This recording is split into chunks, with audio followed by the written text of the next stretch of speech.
नमो अरिहन्ताणं नमो सिद्धाणं नमो आयर्याणं नमो उवज्जायानं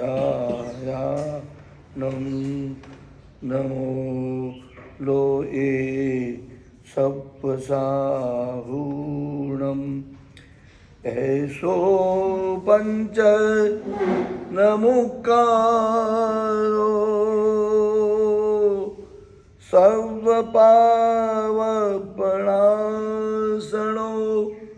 मंगलाणं च सर्वेशिं परमं हवै मंगलम् जय जगजीव जोड़ी वियाणो जगगुरु जगानंदो जगनाहो जगबंधु जय जगप्रिया महो भयवम जय सुयाणौ बभवो तीर्थयगाणम पश्चिमो जय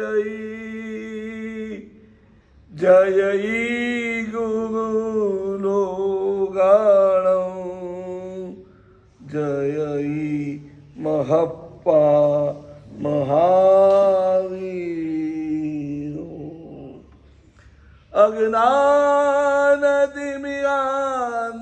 अज्ञानतिमिरान्धानां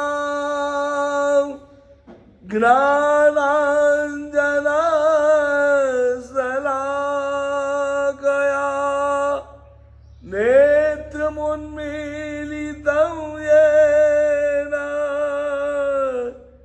तस्मै श्री गुरवे नमः। ओंकारं बिंदु संयुक्तौ नित्यं ध्यायन्ति योगिनः कामदं मोक्षदं चैव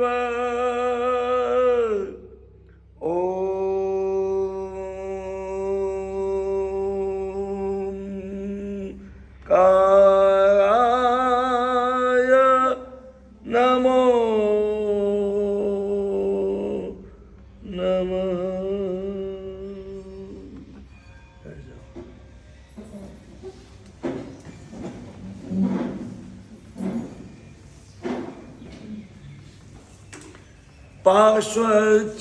पार्श्वचिंतामणि मेरो रे प्रभु पार्श्वचिंतामणि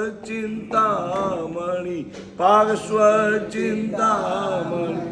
मेरो रे प्रभु पार्श्वचिंतामणि मिल गयो हीरो मिट गयो फेरो मिल गयो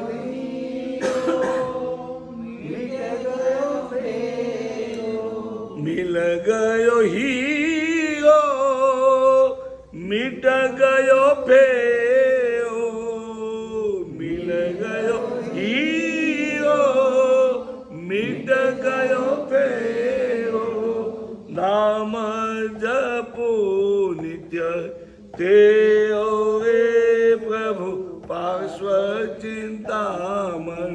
नाम जपो नित्य तेरो वे प्रभु पार्श्व प्रीत लगी है मोहे प्रभु जी से प्यारी प्रीत लगी है मोहे प्रभु जी से प्यारी जैसे चंद्र चकोरावे प्रभु पार्श्वचिंतामणि जैसे चंद्र चकोरावे प्रभु पार्श्वचिंतामणि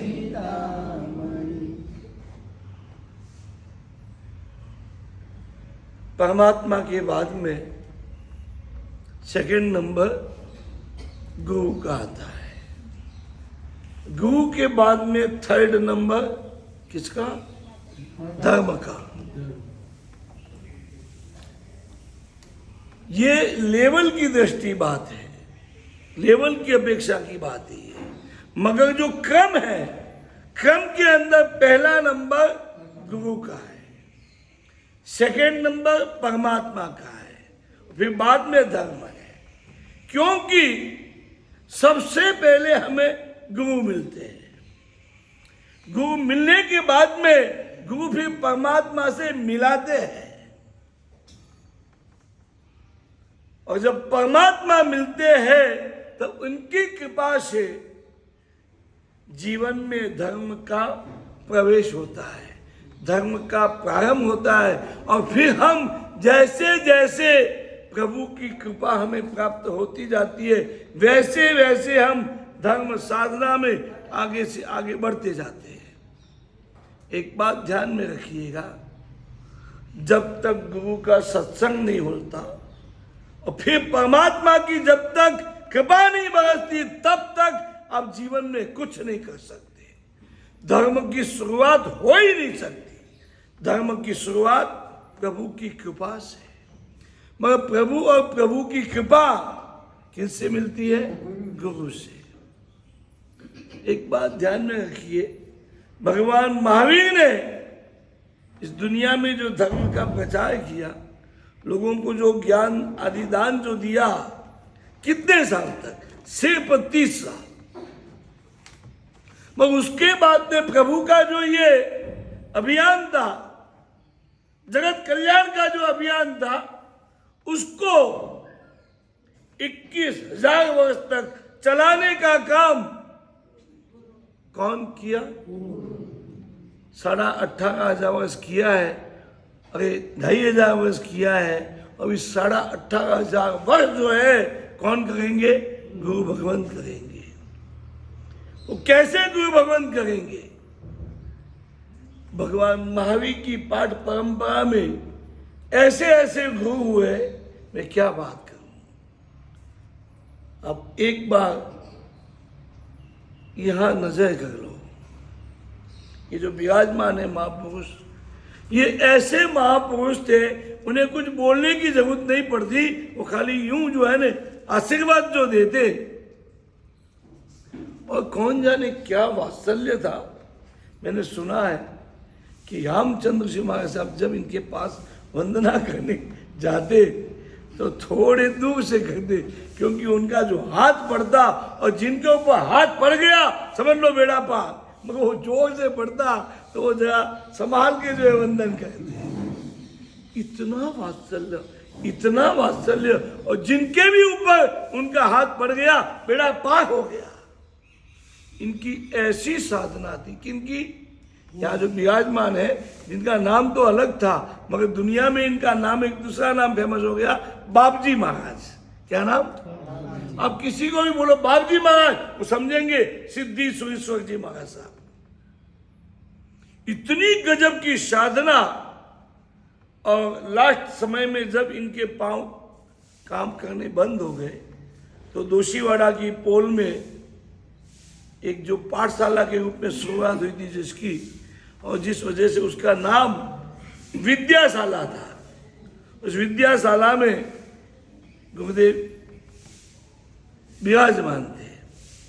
वहां उन्होंने ऐसी साधना की, एक घोड़ा था अंडरग्राउंड, उसमें साधना करते थे।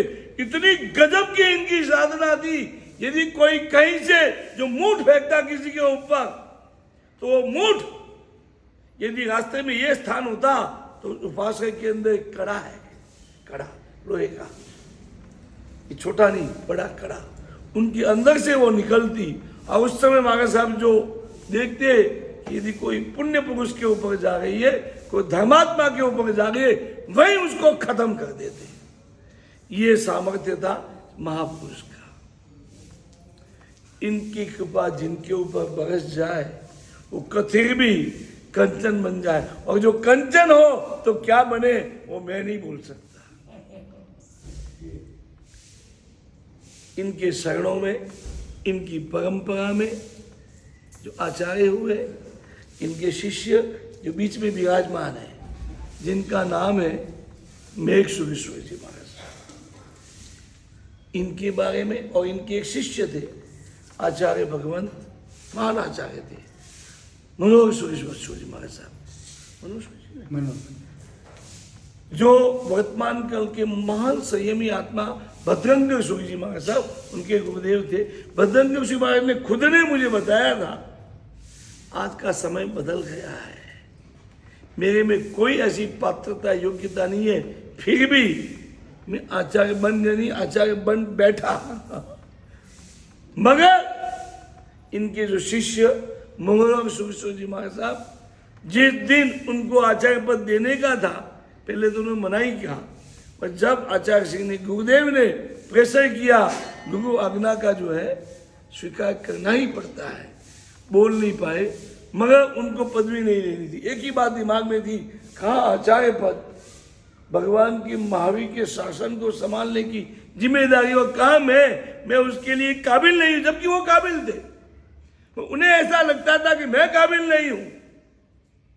वो कहते हैं ना, बड़ा बड़ाई ना करे, बड़ा न बोले बोल, फिर हीरा मुख से ना कहे, क्या ना कहे, लाख हमारा मोल, कभी नहीं बोलता। और कांसा होता है उसको बजाओ चला, जोर जोर से बजता है, इतना बोलता है कि बात ना, क्योंकि वो कांसा है।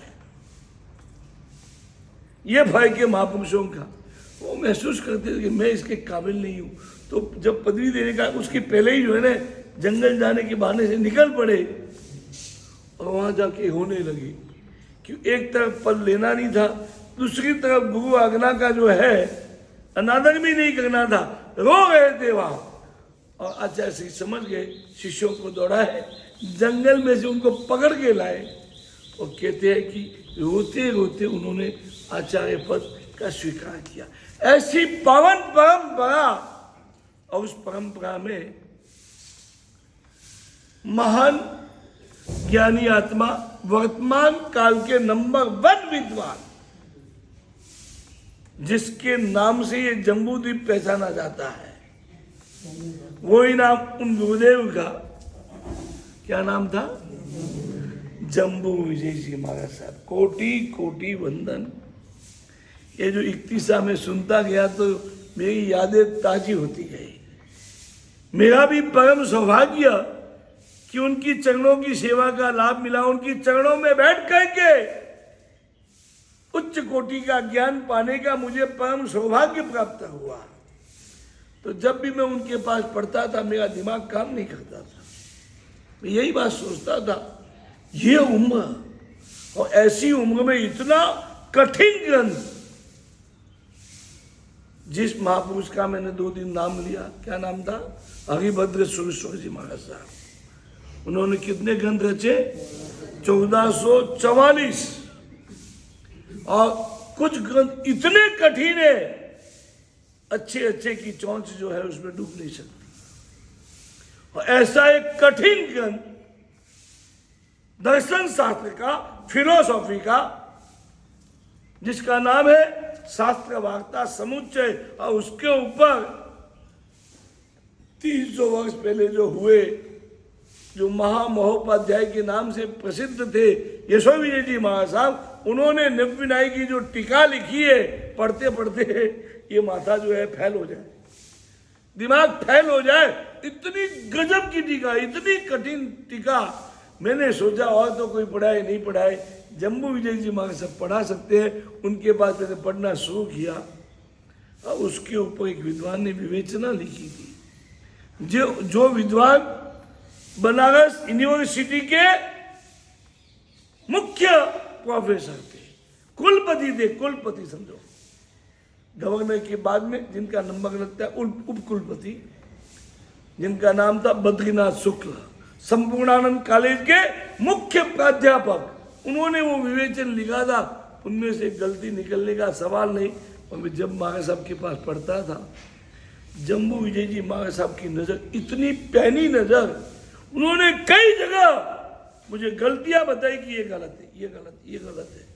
तब तो मुझे हुआ कि इस उम्र में इतना उपयोग, इतनी सूक्ष्म दृष्टि, इतनी दीर्घ दृष्टि, इतनी सुदूरवर्ती दिव्य दृष्टि इनकी, एक एक चीज उनकी नजर में आती थी। छोटी मोटी गलतियां भी उनकी नजरों से जो बच नहीं सकती थी। पढ़ते पढ़ते मैं मतलब खुशी से इतना भरता था, इतना भरता था। तो मैंने उनके बारे में सुना था, एक जिन शासन का महान प्रभावक ग्रंथ तो बहुत है, कुछ ग्रंथ ऐसे हैं जो जिन शासन की शान है, चालू भाषा में उसको इज्जत कह सकते हैं। वो जिन शासन की शान है, कोई भी दुनिया का कैसा भी वादी, चर्चा करने वाला, कितना भी खूंखार क्यों नहीं हो, ये ग्रंथ इतना गजब का, इसको जिसने पढ़ लिया ना, बेड़ा पार हो गया, उनके सामने कोई टिक नहीं पाएगा। एक समय था, उस समय में शास्त्रार्थ बहुत चलते थे, वाद विवाद बहुत होते थे, और उसके अंदर जो हार जाता ना, पूरा देश छोड़ के उसको देश निकाल की सजा भुगतनी पड़ती थी। और ऐसे समय में हमारे एक विद्वान आचार्य हुए, विद्वान तो क्या कहूं मैं, परम विद्वान, उनकी विद्वत्ता का मैं वर्णन नहीं कर सकता, इतने महान विद्वान। और उनका पवित्र नाम था श्रीमान मल्लवादी क्षमाश्रमण। महान आचार्य थे जिन शासन के, उस समय के तत्कालीन प्रमुख आचार्य थे। तो आचार्य बनने के पहले बचपन की बात है, वल्लभीपुर महाराजा के वो सांसारिक रिश्ते में थे, उनके भांजे थे, राजवंश थे, राजवंशी थे। और उन्होंने बाल्यावस्था में माँ की वजह से, इस दुनिया में माँ बाप तो माँ बाप है, माँ बाप अपनी संतान को कौन जाने कितनी ऊंचाई पर पहुंचा देते हैं और उसके लिए क्या कुर्बानी देते हैं, वो तो भगवान ही बता सकते हैं, वही वर्णन कर सकते हैं, अपने बस की चीज नहीं है। उनकी वजह से उनकी बाल्यावस्था में दीक्षा हो गई और उन्होंने एक सपना जीवन में देखा कि मुझे कैसे भी करके जिन शासन की जबरदस्त प्रभावना करनी है। उस समय संजोग से माहौल कुछ खराब था। जो हमारा मुख्य देश है, पूरे 14 राजलोक में नंबर 1 जो देश माना जाता है, जिसका नाम सौराष्ट्र देश, क्योंकि उस देश में इस दुनिया का सबसे बड़ा तीर्थ, जिस तीर्थ के कंकर कंकर पर अनंत अनंत जो है शंकर हुए, शिव पुरी में जाने वाले सिद्ध भगवान हुए, अनंत अनंत। ऐसी जो भूमि, ऐसा तीर्थ कौन सा? तीर्थाधिराज। जैसे नौका मंत्र क्या है? मंत्र माहे नवकार जानू और तीर्थमा शत्रुंजय प्रमाणु। पर्वों में पर्वाधिराज पर्यूषण, वैसे तीर्थों में तीर्थाधिराज शत्रुंजय, वो जिसमें आया वो सौराष्ट्र। उसके लिए ऐसी स्थिति बनी थी, सौराष्ट्र के अंदर कोई जैन साधु प्रवेश नहीं कर सकता। बोलो, जो हमारा देश था, और कुछ वातावरण कलिकाल है, ऐसी स्थिति बन गई थी। वाद विवाद के कारण बौद्धों ने ऐसा माहौल खड़ा कर दिया कि जैन साधु सौराष्ट्र में प्रवेश नहीं कर सकता। और ये बात एक छोटे साधु, कौन? मल्लवादी मुनि, बाल मुनि, बाल संत, क्या नाम? मल्लवादी जी। और उन्होंने एक जीवन का लक्ष्य बनाया, मैं बड़ा होऊंगा, बचपन की बात है, मैं बड़ा बनूंगा, पढ़ाई करूंगा, ऐसी पढ़ाई करूंगा, उस पढ़ाई के द्वारा बौद्धों के ऊपर वाद विवाद में विजय प्राप्त करके वापस सौराष्ट्र में जो है जैन मुनियों का विहार जो है मैं चालू कराऊंगा। तो उसके लिए एक ग्रंथ था, उस ग्रंथ का नाम है नैचक्र। और वो ग्रंथ गायब हो गया था, मिल नहीं रहा था। तो उन्होंने उस ग्रंथ को पाने के लिए साधना शुरू की, और साधना जब शुरू की तो आकाश के अंदर से देवता ने एक सवाल पूछा, मीठा क्या होता है?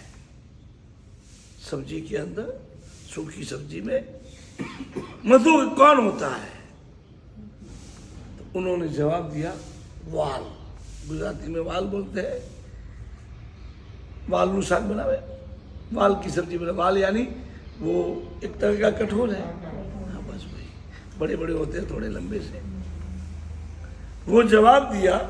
फिर उनकी साधना चलती हुई बराबर 6 महीने के बाद में वापस पूछा, किसके साथ? जवाब दिया इन बाल साधु ने, गुड़ के साथ। जवाब एकदम सही था। वही जवाब सही होना बड़ी बात नहीं थी। 6 महीने के बाद में वो 6 महीने पहले की बात को दिमाग में रख करके उसका अनुसंधान करके जवाब देना ये किसी के बस की चीज नहीं। उनकी स्मरण शक्ति, अनुसंधान शक्ति इतनी गजब की थी। 6 महीने के बाद में भी, और कौन पूछा, क्यों पूछा, कुछ भी पता नहीं, बस आवाज आई और जवाब दे दिया गुड़ के साथ। शासन देवी ने पूछा था, शासन देवी प्रसन्न हो गई कि ये सक्षम है। जिस ग्रंथ को ये चाहते हैं मेरे से, उस ग्रंथ को पढ़ने के लिए काबिल है। खुश हो गए वो, और खुश होके शासन देवी उनके सामने 6 महीने के बाद जब प्रकट होती है और कहती है, बोलो क्या इच्छा है, क्या चाहते हो मुझसे? तब वो मुनिराज कहते हैं कि मातेश्वरी, मुझे और कुछ नहीं चाहिए। जिन शासन की मुझे प्रभावना करनी है, जैन मुनि भगवंतों का, साधु भगवंतों का पुनः मुझे सौराष्ट्र के अंदर विहार शुरू करवाना है, तो उसके लिए मुझे ग्रंथ चाहिए, और वो ग्रंथ है नई चक्र। और देवी ने अपनी दिव्य शक्ति से फटाक से हाजिर किया, उनके हाथों में दे दिया। बड़े प्रसन्न हो गए। तो उनकी उम्र छोटी थी, तो कभी कभी क्या होता है, उम्र का काम कर जाती है। गलती हो गई उनसे, और उस गलती करते हुए उन्होंने वो ग्रंथ जो है हाथ में ले तो लिया, फिर उसको जमीन पे रख दिया। आज के लिए बात बहुत सामान्य मानी जाती है, ये सामान्य नहीं है। कभी भी किताब को, किसी भी किताब को जमीन पे नहीं रख सकते। कोई भी उच्च स्थान हो, टेबल हो, ऐसा कुछ भी हो, वहां पे रखनी चाहिए। नहीं है मान लो कुछ भी, और जमीन ही है, तो उस समय जमीन पे एक कपड़ा बिछा के उसके ऊपर रख सकते हैं। मगर डायरेक्ट जमीन को टच हो इस तरह से किताब रखना ज्ञान की असाधना है। वो बाल साधु समझ नहीं पाए, बाल्यावस्था की वजह से गलती हो गई, जमीन पे रख दिया। जैसे ही जमीन पे रखा, शासन देवी एकदम नाराज हो गई। इतना अद्भुत ग्रंथ जिसको पाने के लिए 6 महीने की साधना करनी पड़ी, वो जब मैंने दिया, जमीन पे रख दिया, शासन देवी अपनी दिव्य शक्ति से वो गायब कर दिया। मिला हुआ ग्रंथ वापस गायब हो गया। अब जैसे ही देखा कि गायब हो गया, वो समझने में टाइम नहीं लगा कि मेरी गलती की वजह से ये गड़बड़ हो गई। और उनकी आंख से आंसू आने लग गए कि मेरी 6 महीना की मेहनत नहीं, एक गजब की साधना, और वो साधना धूल में मिल गई, पानी में चली गई। इतना दुख रहा, उनकी आंखों में आंसू आ रहे। एक तो साधु, और वो भी बाल साधु। बच्चा जब होता है ना, कोई देख नहीं सकता। माँ कितनी भी कठिन हो, पापा कितने हो कि नहीं देना है, पर आखिर जब वो होने लगता है ना, देना ही पड़ता है। यहाँ भी वही बात हुई। शासन देवी ने सोचा कि इनको नहीं देना है। गुस्सा आ गया शासन देवी को, इतना महाग्रंथ जमीन पे रख दिया, नहीं देना था। और जब देखा इतने छोटे से, वो भी साधु, आंख में आंसू, तो उन्होंने क्या, लेने के बाद में उसका एक पेज पढ़ा था, एक लाइन कुछ पढ़ी थी, और फिर उन्होंने नीचे का देख करके नीचे का, ठीक है बाद में आराम से पढ़ेंगे, थोड़ा देख लिया। एक पन्ना भी पूरा नहीं देखा होगा उन्होंने, और रख दिया, गायब हो गया। शासन देवी ने कहा, अब वो ग्रंथ तो आपको मिलेगा नहीं, आपने गलती ऐसी की है। उस ग्रंथ के प्रति अहोभाव के बदले अनादर हो गया है, असाधना हो गई। पूजा करनी थी जिसकी, उसकी आपने असाधना कर दी, वो नहीं मिलेगा। मगर मेरा वरदान है, जितना भी पढ़ा है उसके द्वारा जो है तुम्हें ऐसा ज्ञान होगा कि तुम उसके आधार पर एक ग्रंथ बना दो, और फिर इससे तैयार होकर कि तुम उनके साथ वाद करो, वाद में जीतोगे, जिन शासन की प्रभावना होगी, और सौराष्ट्र में जो जैन साधुओं का विचरण बंद है वो चालू हो जाएगा। खुश हो गए, चलो कोई बात नहीं, ग्रंथ नहीं मिला, पर मेरा जो मकसद था, मेरा जो लक्ष्य था कि जिन शासन की जय पताका में लहराऊं, और वो लहरा के जैन साधुओं को वापस शत्रुंजय के आजू बाजू में विचरण शुरू करा दूं, वो हो जाएगा। प्रसन्न हो गए, दुख होने के बावजूद दुख भूल गए और वापस खुश हो गए। फिर उन्होंने बौद्धों के साथ वाद किया, किसी की ताकत नहीं थी जो उनके सामने टिक पाए, हार गए, और जैनों का जो विचरण बंद था सौराष्ट्र में, उसके बदले बौद्धों का विचरण बंद हो गया, उल्टा हो गया। किसकी वजह से? वो महापुरुष, क्या नाम उनका? श्रीमान मल्लवादी जी क्षमा श्रमण, क्षमा श्रमण, ये उनका पवित्र नाम है, ग्रंथों में इस रूप में मिलता है। महान आचार्य थे, आचार्य प्रवर, उस समय आचार्य प्रवर से भी ज्यादा माना है शब्द था क्या? क्षमा श्रमण। हमारे बड़े बड़े संत महापुरुष जो है प्राचीन काल में उनको क्षमा श्रमण के नाम से पहचाने जाते। भगवान महावीर को भी क्षमा श्रमण के नाम से पहचाने जाते थे, और उसी शब्द से उनके जो शिष्य थे उनको भी पहचाने। जैसे एक हमारे महान प्रभाव पुरुष हो गए, जिन्होंने सारे आगम शास्त्रों को पुस्तक के ऊपर लिखना शुरू किया। कल्पसूत्र में जिनका नाम आप लोग सुनते हैं, फिर भी मेरे ख्याल से आपको याद नहीं होगा। आपको पता है? पुस्तकारूढ़, हमारे आगम जो पुस्तकारूढ़ हुए, पुस्तकारूढ़ यानी किताबों में लिखे गए। आज लिखे नहीं जाते, आज क्या होता है? प्रिंट होते हैं। तो सबसे पहले जो शास्त्र लिखे गए, किनके प्रेरणा से लिखे गए, किनके कारण लिखे गए? वो महापुरुष, आज मैं आपको बताता हूँ, मगर इसको भूलना मत कभी, क्योंकि ये जिन शासन के महान उपकारी पुरुष, उनका पवित्र नाम था श्रीमान देवर्धि गणि क्षमा श्रमण। गणि यानी आचार्य, देवर्धि गणि क्षमा श्रमण। इतने महान वो ज्ञानी पुरुष थे, और इसी तरह से मल्लवादी क्षमा श्रमण भी महाज्ञानी पुरुष थे। फिर उन्होंने खाली एक लाइन जो पढ़ी थी, छोटी सी लाइन है बस, उस लाइन के आधार पर एक नया ग्रंथ बनाया, और उसका नाम था द्वादशार्णय चक्र। महान ग्रंथ है। हम जैसों को भी उसको पढ़ने में बहुत ताकत लगती है, बहुत जोर पड़ता है, दिमाग का दही हो जाता है। ये दिमाग जो है ना, दही बन जाता है, इतना गजब का ग्रंथ, मगर कालक्रम से उसका कुछ भाग जो है खंडित हो गया, और इस तरह से इतना महान, इतना बड़ा ग्रंथ थोड़ी सी चीज के लिए जो है ना त्रुटित हो गया, उसका भंग हो गया। जो अभंग था वो भंग हो गया। किसी के बस की चीज नहीं थी उसको वापस जो है अखंड बनाए। मगर विराजमान महापुरुष, क्या इन्होंने काम किया है, कोटि कोटि वंदन करता हूं मैं। उन्होंने वो ग्रंथ देखा और लगा कि यहाँ ये खंडित है, यहाँ खंडित है, यहाँ खंडित है, क्या करना। तो उन्होंने उसका चाइना के अंदर एक दूसरी भाषा में जो है ना, चाइना या जर्मन, मुझे ध्यान है जर्मन का, जर्मन के अंदर वो ग्रंथ मिला, और जिस भाषा में मिला वो भाषा जो है बोध भाषा के रूप में पहचानी जाती थी। बड़ी कठिन भाषा, बोध भाषा। और उन्होंने उसके लिए उस भाषा का अध्ययन किया।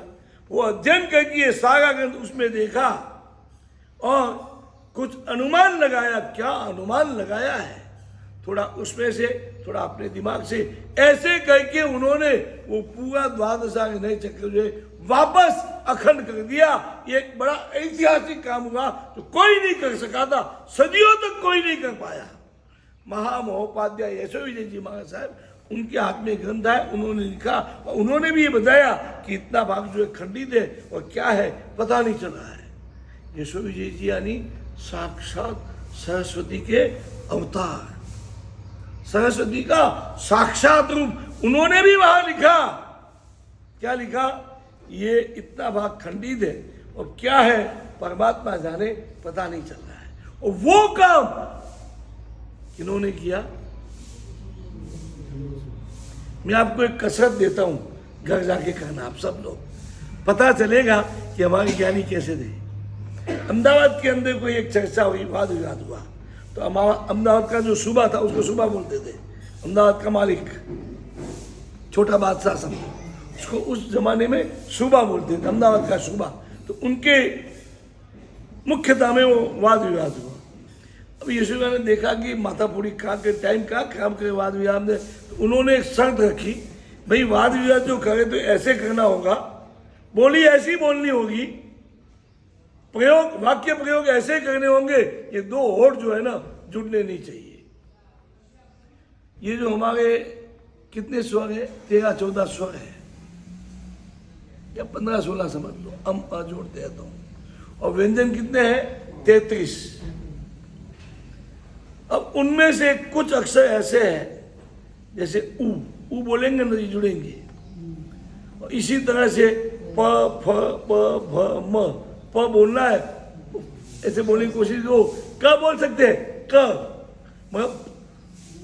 प निकलेगा ही नहीं। जब तक दो होठ छुएंगे नहीं, टच नहीं होंगे, तब तक प फ प भ म। ऐसे और भी जो अक्षर जिसको ओष्ठ बोलते हैं, जिसको बोलने में होठों का उपयोग होता है, संस्कृत में होठ को क्या बोलते हैं? ओष्ठ। और होठ की सहायता से बोलने वाले अक्षर को क्या बोलते हैं? ओष्ठ्य। ऐसे जो ओष्ठ्य वर्ण है बिना होठों के जुड़े बोल ही नहीं सकते। तो उन्होंने शर्त रखी, चर्चा ऐसे करनी होगी कि दो होठ जो है टच नहीं होने चाहिए। अब ऐसा शब्द बोलना कि उसमें कहीं प फ प प म न आए, व न आए और ऊ न आए, ये तो मुश्किल काम है। अच्छा फिर क्या होता है मालूम है? ऐसे समय में आदमी झूठ बोल जाता है, इसलिए उसमें तय किया गया, गुजराती में उसको अड़ता बोलते, वनस्पति आती अड़ता, उसका रस निकलता है जो लाल लाल होता है। एक होठ के ऊपर जो अड़ता का रस लगाया जाएगा। जो भी चर्चा करेंगे दोनों के आमने सामने, वादी और प्रतिवादी, दोनों के होठों पर जो है ना ये रस लगाया जाएगा एक होठ पे। तो जैसे ही वो पप में जब कोई भी अक्षर बोल गया, कोई भी ओष्ठ्य अक्षर बोल गया तो टच होगा, तो ऊपर का होठ जो है ना वह वो लग जाएगा। तो उससे वो भला बोल गया, मैं नहीं बोला, नहीं बोला तो लाल कैसे हो गया भाई। तो महाराज साहब के और सामने प्रतिवादी बहुत विद्वान आदमी था वो भी, और वो बोलते बोलते ही जो है ना उनकी ओर तो टच हो गई। और उसके बाद महाराज साहब ने प्रवचन दिया घंटे तक, और 1 घंटे में भी उन्होंने कई अपने होठ टच नहीं होने दिए। ऐसे ज्ञानी भगत बोलो जिन शासन की जय। ऐसे ऐसे ज्ञानी पुरुष हुए हैं जिन्होंने जिन शासन की आन बान और शान ऐसी बढ़ाई है कि वो एक इतिहास बन गया।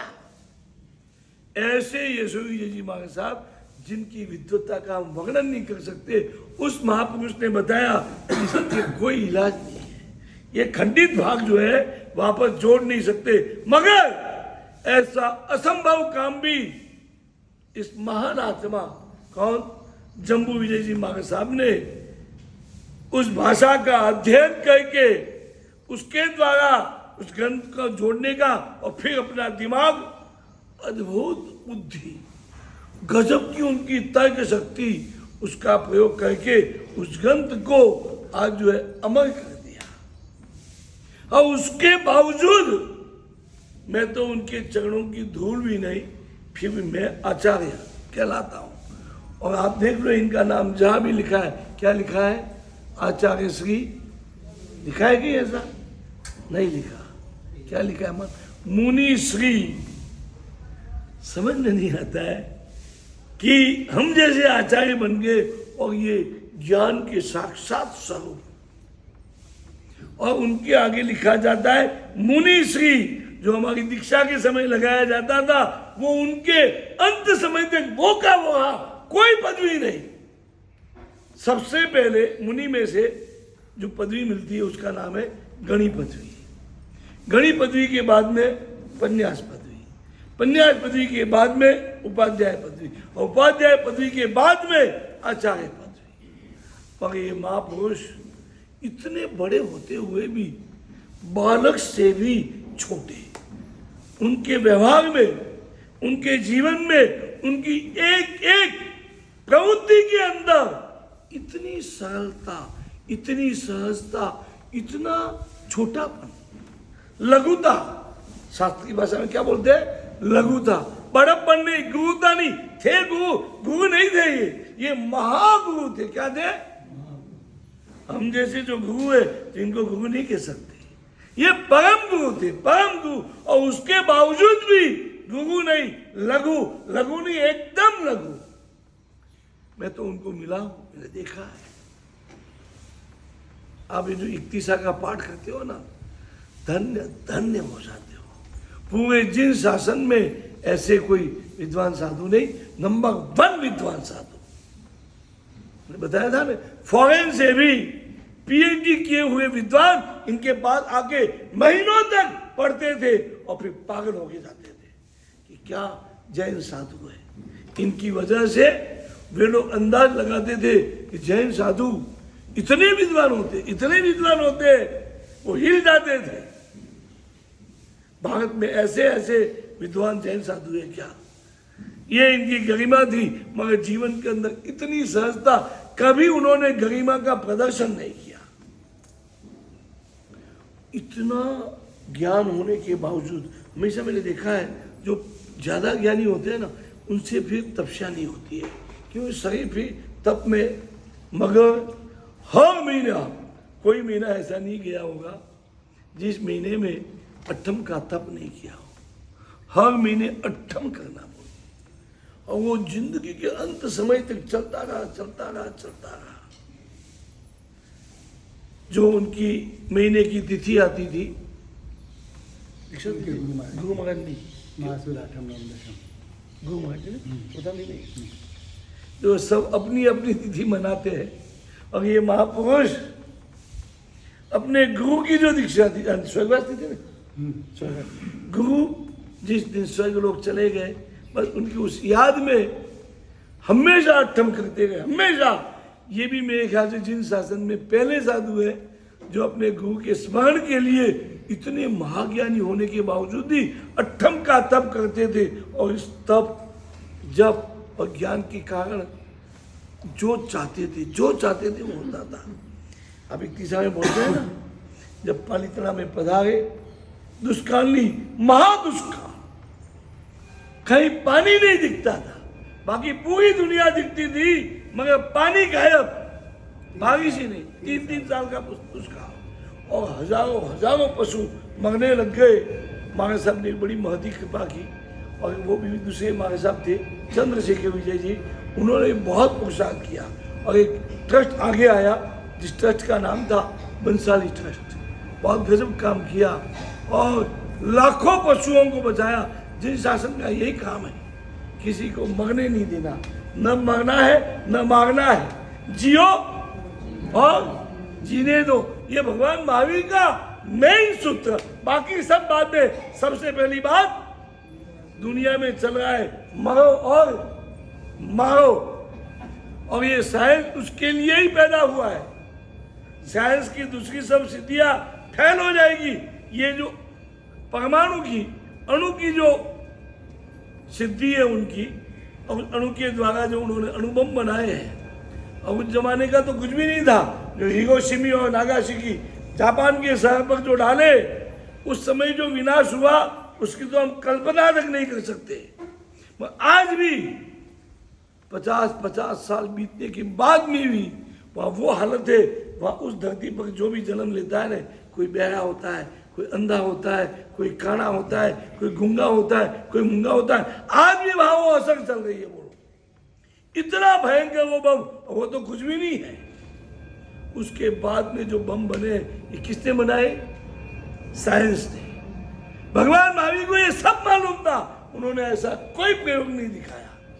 उन्होंने एक ही बात समझाई, और उस बात को समझाने के लिए बाकी सब बात बताई। मेन बात उनकी एक ही थी, क्या थी? शांति से जियो और दूसरों को भी शांति से जीने दो, बस। मरने मारने की कोई बात ही नहीं।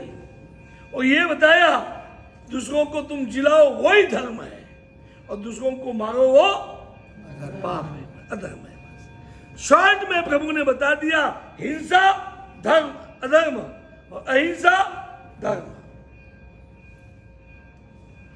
ऐसे भगवान महावीर के सिद्धांत, उस पर चलने वाला ये जिन शासन और समय समय पर तत्कालीन गुरु भगवंतों ने इस दुनिया को जैसे किस तरह से दुख में से बचाए, ऐसा जो दुष्काल आ जाए हमारा जीना कैसा हो जाए। आपको मालूम है, इतिहास साक्षी है, पूर्व काल में 12-12 वर्ष का दुष्काल पड़ा और लाखों करोड़ों लोग मर गए।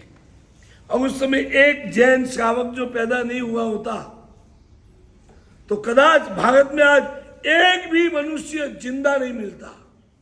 और उस श्रावक ने पूरे भारत को बचाया। मालूम है वो श्रावक कौन था? जिस दिन उस महापुरुष झगड़ू शाह का देहांत हुआ, स्वर्गवास हुआ, उस दिन दिल्लीपति बादशाह को जैसे ही मैसेज हुए कि झगड़ू शाह इस दुनिया को छोड़ के चले गए, अपना मुकुट उतार के उन साइड में रख दिया। लोगों ने पूछा, मालिक अपने मुकुट क्यों उतारा? अरे इस दुनिया में मानव जाति का सच्चा मुकुट जो था, कौन? झगड़ू शाह।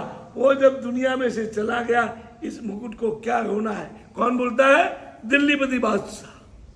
सिंध नरेश को जब पता चला कि एक छोटा बच्चा उनके मां के जाने से जिस तरह से होता है, फूट फूट के रोए सिंध नरेश। और महाराजा अर्जुन देव को जब पता चला, 2 से 3 दिन उन्होंने खाना भी ना छोड़ दिया, खाना हराम हो गया उनका। झगड़ू शाह चले गए, अब क्या खाए क्या पिए? ऐसे वो अवतारी पुरुष हुए। कौन? झगड़ू शाह, भगवान महावीर का एक श्रावक। अब श्रावक ये जो काम करे तो साधु क्या नहीं करे। जम्मू विजय जी महाराज साहब को जब लगा कि इतना भयंकर दुष्काल, मैंने उनको मंदिर में देखा है। जब उपासना में देखते तो लगता कि परम ज्ञानी पुरुष है, और जब मैं मंदिर में देखता लगता कि ये पागल है। क्या लगता? हकीकत में कहता हूं, ऐसे लगता कि पागल है। कौन जाने, भगवान को देखते और देखते ही जो है बेकाबू हो जाते, एकदम बेकाबू। उनके शरीर को जो हम देखते लगता कि ओ क्या प्रभु के प्रति इनका समर्पण भाव है, क्या इनका अद्भुत भक्ति भाव है। ऐसी भक्ति करते, कई बार जो है देखने वालों को जो है भगवान देखने का मन नहीं होता, कैसी भक्ति है भगवान की वो देखने का मन होता। इतनी अद्भुत उनकी भक्ति, इतने ज्ञानी, इतने समझदार, जब भगवान के सामने जाते ना तो पागल बन जाते। बहुत मुश्किल काम है। होशियार तो दुनिया के सामने और ज्यादा दिखाता है अपनी होशियारी, मगर जब भगवान के पास जाते लगता कि यार ये तो पागल है। ये उनका जीवन था। कोटि कोटि वंदन, उनको कोटि कोटि वंदन। तो भगवान उनको याद आए, हर चीज में उनको भगवान याद आते। कोई भी आके रोना होता ना कि बाबूजी ये तकलीफ है, वो तकलीफ है, बेटा नहीं हो रहा है, बच्चे की शादी नहीं हो गई है, व्यापार में मार खा गए, सबको एक ही बात कहते, जाओ प्रभु के चरणों में, प्रभु मैं बन जाओ। भगवान तुमको कहने की भी जरूरत नहीं है, भगवान को सब मालूम पड़ता है, सब कुछ सही हो जाएगा। और उनके कहने से जो जाता ना बेड़ा पार हो जाता। क्योंकि ऐसे महापुरुषों के आशीर्वाद से, उनके ऐसे 2 शब्दों से, आशीर्वाद के 2 वचन से उनमें शक्तिपात हो जाता, उनमें चेंजेस आ जाता। फिर जो भगवान की भक्ति करता भगवान सुनते और उनका काम होता। इतना भयंकर दुष्काल पालीताना में आदेश्वर दादा का इस महापुरुष ने श्री संत को प्रेरणा करके अभिषेक करवाया। जैसे अभिषेक करवाया और जो अनगाधार बारिश बरसी है, पानी जो था ही नहीं, बूंद नहीं दिखता था, वहां पानी पानी हो गया। और उसके बाद में कच्छ की स्थिति और भी खराब थी। वहां गए महापुरुष, वहां भी इस तरह परमात्मा का अभिषेक करवाया। तो एक बात कहूँ, इन महापुरुषों में ऐसी शक्ति होती है, अभिषेक करवाने की जरूरत नहीं, खाली वासक से मंत्रित करके दे दे और वो जो छिड़काव कर दे तो भी बेड़ा पार। मगर इनको ये दिखाना था, जो भी होता है मात्र भगवान की कृपा से, भगवान की भक्ति से। ये दुनिया को दिखाने के लिए अपना कोई प्रयोग नहीं करके प्रभु का अभिषेक खुद वहाँ हाजिर रह के उनकी निशा में वो अभिषेक करा के दुनिया को दिखाया कि भगवान के अभिषेक का कितना जबरदस्त प्रभाव है। ये उनमें लघुता थी। आज तो आदमी नाम के लिए मर जाता है, मर मिटता है, और नाम के कितने झगड़े चलते हैं। आप कांग्रेस और भाजपा के रोज झगड़े देखते हैं। हमारे घर में जो है झगड़े होते हैं, भाई भाई के अंदर लड़ाई, बाप बेटे में लड़ाई। ये नाम जो है ना बहुत गजब की चीज है। मैंने कई जगह देखा है, ये पंखा जो होता है ना, इसकी पंखुड़ी घूमती है, उस पर भी नाम। मंदिर के पगथिये चढ़ते तो वहां भी नाम, फलान जन्म, एक एक पगथिये पर। और ऐसी स्थिति में ये महापुरुष जानबूझ के खुद को पीछे रखते और भगवान को, परमात्मा को आगे करते। ये बहुत असंभव बात है। ऐसे थे ये महान गुरुदेव। इनके गुणों का जितना वर्णन करें उतना कम। और मान लो जीवन में कभी किसी का इनके ऊपर जो उपकार हो गया, तो आजकल तो देखो आप किसी का भी भलाई करो, जिसकी भलाई करोगे ना पीछे से क्या करेगा, क्या बोलते हैं उसको, खंजर, पीछे से खंजर छुरा भोंकेगा। ये जमाना आया है। और ये महापुरुष, कोई समय था इनके पास कोई शिष्य नहीं था, तो एक महापुरुष, वो भी इस दुनिया के गजब के महापुरुष हो गए। और उनका तो नाम ही भद्रंकर। भद्रंकर का मतलब भद्र यानी कल्याण, कल्याण करने वाले। भद्रंकर विजय महाराज साहब को पता चला कि जम्बू विजय जी को आज की तारीख में शिष्य की आवश्यकता है। और उनके पास एक मुमुक्षु आया, उसने कहा भगवान मुझे दीक्षा लेनी है। महाराज साहब ने साफ मना कर दिया, यहाँ लेना तुम्हारे लिए इतना ठीक नहीं है जितना हमारे भारत के नंबर, वो भी कहते थे जम्बू विजय जी के लिए, हमारे भारत के नंबर 1 विद्वान, जबकि भद्रंकर विजय जी महाराज साहब बड़े थे जम्बू विजय जी महाराज साहब से, फिर भी इनकी ज्ञान की ऐसी गर्मी। बड़े बड़े भी इन छोटे साधु के लिए, छोटे हमारे लिए तो बड़े थे, उनके लिए छोटे थे। इन छोटे साधु के लिए, छोटे मुनि के लिए बोलते थे कि नंबर 1 ज्ञानी है। तो भद्रंकर विजय महाराज साहब ने श्रावक को फरमाया कि यहाँ दीक्षा लेने में जो तुमको लाभ होगा उससे कई गुना लाभ जो है तुम जम्बू विजय जी महाराज साहब, वो ज्ञान के साक्षात अवतार हैं, उनके पास दीक्षा, उनके शिष्य बन जाओ, तुम्हारी जिंदगी जो है पार उतर जाएगी। तुम धन्य धन्य, तुम्हारा ये मानव धन्य धन्याधि धन्य हो जाएगा। और उनकी प्रेरणा से वो इनके पास आए, दीक्षा हुई। जब तक जीवित रहे प्रति क्षण जो है वो भद्रंकर विजय महाराज साहब को याद करते थे कि मैं उपकारी पुरुष, मैंने तो उनको बोला ही नहीं, मांगने का सवाल ही नहीं, और सामने से उन्होंने इस तरह से प्रेरणा। ये उनमें कृतज्ञता गुण है जो धर्म का मूल आधार है। नवकार मंत्र महामंत्र क्यों है? क्योंकि अभियंत भगवंतों का, सिद्ध भगवंतों का, फिर बाद में आचार्य उपाध्याय और साधु भगवंतों, इन 5 परमेष्टि का हमारे ऊपर इतना उपकार है, इतना उपकार है, उन्हें हम भूल नहीं सकते। और उसके लिए हम क्या करते हैं? नमस्कार। अज्ञानताणम का महत्व तो बाद में है। जो नमो नहीं है तो अज्ञानताणम कोई काम का नहीं। कई अकड़ू जाते अज्ञान के सामने, अकड़ू का जाने का कोई मतलब नहीं है। जो झुक के जाता है, समर्पित होके जाता है, उनके लिए अज्ञान थे। अज्ञानताणम शब्द से भी ज्यादा महिमा किसकी है? नमो, क्योंकि उसमें कृतज्ञता है। क्या है? कृतज्ञता। और वो अहंकार तो वहां रह ही नहीं सकता। ये जम्बू विजय जी महाराज साहब इतने निरभिमानी, इतने विनम्र कि उपकारी के उपकार को उन्होंने जीवन भर याद रखा। ऐसे ज्ञानी पुरुष, उनके चरणों में, उनकी सेवा के अंदर अपना समग्र जीवन समर्पित करने वाले पुण्य विजय जी महाराज साहब, दूसरे साधु, ऐसे साधुओं का आपको जो संगम मिला है, कई बार हमें पता नहीं चलता। एक बात कहूँ मैं आपको, बुखार जब आएगा वो कहाँ आता है? बुखार सर में आता है, हाथों में आता है, छाती में आता है, पाँव में, के पेट में, हाँ, पूरी बॉडी में, पूरी बॉडी में। एक तो पूरी बॉडी में जो बुखार आता है, छोटी सी गोली पेट में जाएगी तो पेट का बुखार ठीक हो सकता है, सर का, हाथ पाँव का वो कैसे हो सकता है? हो सकता है, लॉजिक बताता हूँ मैं आपको। और इतनी सी छोटी गोली और इतना बड़ा शरीर, इतने बड़े शरीर का बुखार, इतना बड़ा बुखार, छोटी गोली से कैसे? वो यार लॉजिक काम नहीं आता है, प्रैक्टिकल।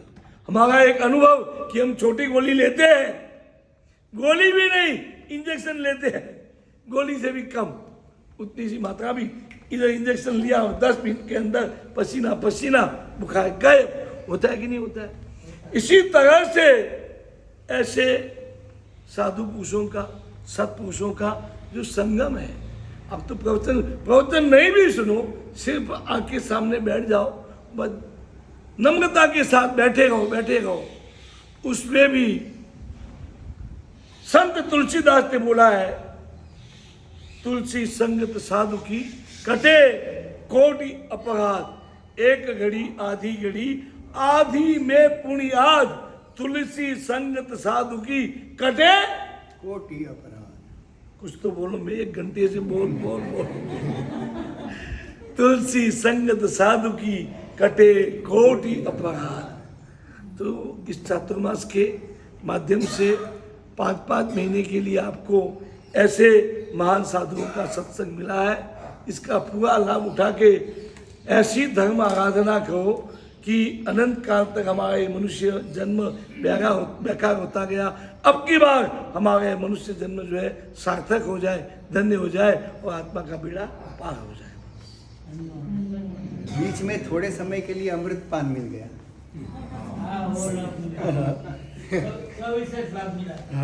पचका चामे खमासमण बंदे उजावणी जायनी सियाए चामे खमासमण बंदे उजावणी जायनी सियाए इचका सुराय सुख तप सरेरा निराबाद सुख संयम जाता छुजी स्वामी साता छीजी चामे खमासमण बंदे उजावणी जायनी सियाए छावी कुमार जागन्न संधि सकलन भूखे भगे तरायम खामी इच्छम खामी मिरायम यंगिंजी अपति मरपति मते वाणे में आवचे आलवे सलाम चास निर्मास निर्मास निर्मासाई यंगी मज्जवने ग्रणम सुभम भाईरम मत भे जान अहम न जानम छावी कुमार जावने एमनामी नौकार से ती आयम बिल चक्का उग्गेश्वर मुक्का सेम पोगसी षट पोगसी सो पगमन मुट्ठी सेम पच्चक्काई उग्गेश्वर जो भी आश्रम नाम जानता वगैरह सहसा पच्चना दिशाओं आमिल भी पच्चक्काई रदा वगैरह सहसा निवारण किया था जिन्हों की रोज के बाग डालने महत्व और आश्रम भी आश्रम पच्चक्काई एम भी आश्रम नाम जानता वगैरह सहसा सागा किया गया आउने गुड्डा बाग डालने पास देवना और लेनो अच्छे बोलेगा सच्चिदानंद अवश्य सर्व मंगल मांगल्यम सर्व कल्याण कारणम प्रधानम सर्व धर्माणाम जैनम जयंती शासनम।